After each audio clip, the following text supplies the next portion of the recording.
କାଲି ପୌଷ ରବିବାର ଉପାସ ପାଇଁ ଆଜି ସକାଳୁ ସକାଳୁ ପଖାଳ ଖିଆଟା ନା ଆଗୁଆ ଆରମ୍ଭ ହେଇଗଲା। ନମସ୍କାର ସାଙ୍ଗମାନେ, ଆପଣମାନେ ଜାଣିଛନ୍ତି କାଲି ହେଇଥିଲା ରବିବାର, ମାନେ ପୌଷ ମାସରେ ପୌଷ ରବିବାର ଉପାସ। ତ ସକାଳୁ ସକାଳୁ ଠାକୁର ପୂଜା ସାରି ଏବେ ମୁଁ ଚାଲିଲି ଭୋଜନ ପାଇଁ ପ୍ରିପେୟାର କରିବା। ସକାଳୁ ସକାଳୁ ରୋଷେଇ କଲା ବେଳକୁ ତ ବହୁତ ଲେଟ୍ ହବ। ସବୁଠୁ ସହଜରେ ଶୀଘ୍ର ବନି ପାରୁଥିବା ଖାଦ୍ୟ ଯୋଉଟାକି ପଖାଳ ସହ ଖାଇହେବ, ଦେଖିପାରୁଥିବେ। ଆଳୁ ଭଜା, ଟମାଟୋ, ବଡ଼ି ଆଉ କଞ୍ଚା ଲଙ୍କା, ଶୁଖିଲା ଲଙ୍କା ତାକୁ ବଢ଼ିଆ ସେ ସୋରିଷ ତେଲରେ ଭାଜି ଦେଇକି ତାପରେ ତାକୁ ପଖାଳ ତୋରାଣୀ ସହ ଚକଟିକି ଖାଇଲେ ନା ବହୁତ ବଢ଼ିଆ ଟେଷ୍ଟ ଲାଗିବ। ଆଉ ତା ସହ ପାମ୍ପଡ଼, ଗରମ ଗରମ ପାମ୍ପଡ଼ ଛାଣି ଆଣିବେ।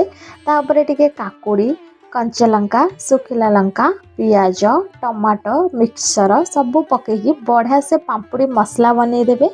ତାପରେ ତ ଉଡ଼ିଲା ଆମ ପଖାଳ। ଆଉ ତ ଆପଣମାନଙ୍କୁ ମୋ ଭିଡ଼ିଓ ଭଲ ଲାଗିଲେ ଚ୍ୟାନେଲକୁ ସବସ୍କ୍ରାଇବ୍ ନିହାତି କରିବେ।